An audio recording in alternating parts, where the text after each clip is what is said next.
Good evening to everybody watching this video, or good day, whatever it is, where you live. My name is Hazel. I'm a League of Legends coach. If you're watching this video, then you are about to see one of the theories that I have developed to explain a concept in League of Legends pertaining to positioning as an AD carry.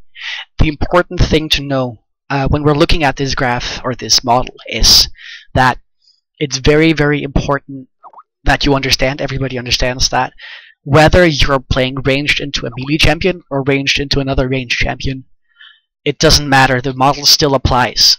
But let's look at the model, shall we, and get started.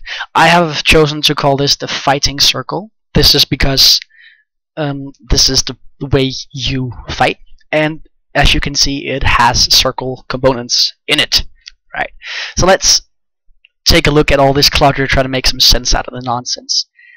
The first thing we want to note is the green star, that is supposed to be you, or whoever is playing the AD carry. The red circle in the middle, right here, that is the enemy you're trying to kill.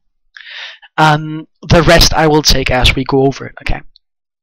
Now, I want you guys to assume that there's a tower over here, right? If we want to commit to a fight, and this enemy is looking to disengage from the fight, what he's going to be doing is he's going to be running in a straight line towards his tower. Meaning the best way to chase him is to follow him this way, right? That's self-evident, of course. However, if we run straight towards him like so, what's going to happen is this guy has an easier time landing skill shots on you, and once you're in this zone, once you're close to him, you have done what's called committing.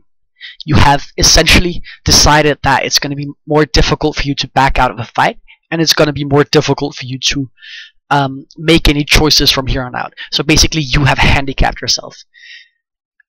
This leads us into the second point, meaning we have now determined that in order to fight the most effectively against an enemy, what we want to do is, as an AD carry, we want to move in the same path as the enemy. However, we want to move at our maximum attack range.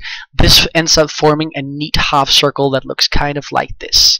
So that's the outer layer. It's important, or the outer ring. It's important to notice that the outer ring symbolizes our attack range, not the enemy's, but our own attack range. Okay, so that's the first part of this model. The second part of this model we want to take into account is, well, obviously, assuming this is a laning phase, or any kind of situation where there's an enemy, or two enemies actually, we can't just walk all the way around here, because what's going to happen is whoever our target has as friends is going to try to kill us. It's important to note here, there's not two supports, this is just relative, so there can either be this guy or this guy down here. It doesn't matter. Now, the way to determine which half circle we want to strafe in, which of these two half circles we want to strafe in, is look at where the enemy is positioned. It doesn't matter if this guy's positioned right here or if he's positioned more up here.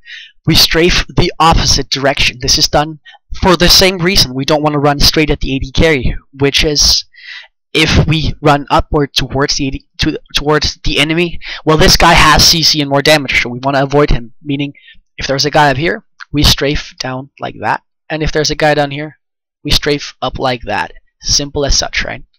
However, here's where the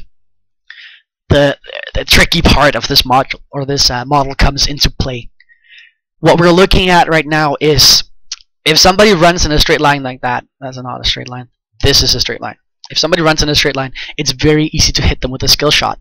This is mainly because straight line pathing is predictable, right? If you run in a straight line, people can easily predict when you'll be at what point simply by looking at your movement speed and your pathing, right? No problem at all hitting a skill shot there.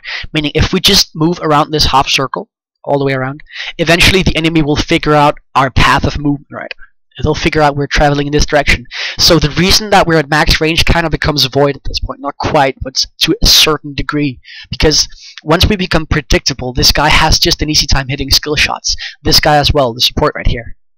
So we want to change directions every once in a while. This is where these annoying black lines come into play. My beautiful paint art.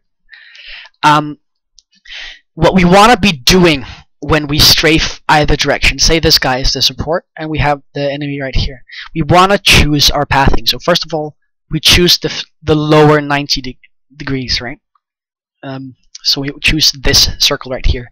However, to avoid getting cluttered up in the pathing, right?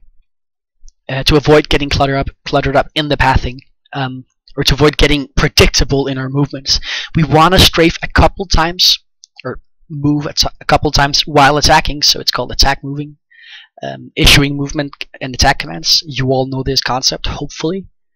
And then strafe the other direction again, like so. So essentially, what we do is we move, shoot, move, shoot, and then once we reach this 45 degree angle or so, we move the other direction, shoot, other direction, shoot. Okay.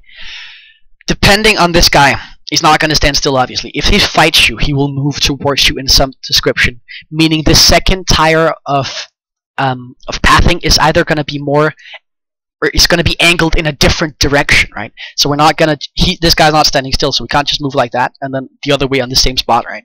It doesn't work like that, meaning the actual movement path will look something like this. We move, shoot, move, shoot, and then if this guy flees, we move like that and shoot, and move like that and shoot. Do you see? Essentially what we're doing is we're taking these 180 degrees right here, and then we're limiting ourselves to the 90 degrees in this zone right here. This is the optimal way to position according to an enemy, which takes into account your attack range, which takes into account the maximum amount of commitment you can allow yourself as an AD carry, and this is the ideal situation, right? It's important to note that you will obviously never hit the ideal, meaning unless this guy DCs, basically, unless the enemy you're attacking is disconnected, he's not just going to stand still or give you this perfect circle. But this is something that we need to strive towards in order to maximize our efficiency as an AD carry. To understand why I feel like this is important to know, I'm going to give you an example of what's going to happen if you miss position, or I'm going to explain what happens when you miss position.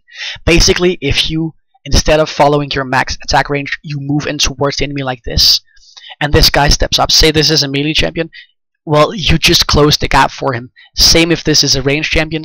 If this is a ranged champion, you just gave him more time or more effective skill shot usage. He can hit skill shots more effectively because you're closer, and he can basically, you have done what's called overcommitting, right? You have stepped in too close. You have violated this guy's personal space. So, to conclude, this theory relies on utilizing your attack range, making sure that you strafe in whatever direction the enemy support is not, and then making sure that we alternate our movement pattern by strafing both up and down, essentially narrowing ourselves down to a 90-degree cone.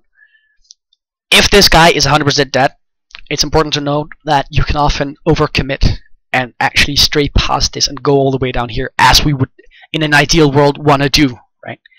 But this is a trading pattern. Let's call it a trading pattern, simply because as long as you stay in this zone, you can always back out again. You always have a way to get out of the fight, which is super important as an AD carry. I hope this video has been helpful to you guys, and I hope that you have learned something. So that's all for me, and I say thank you. Have a good evening.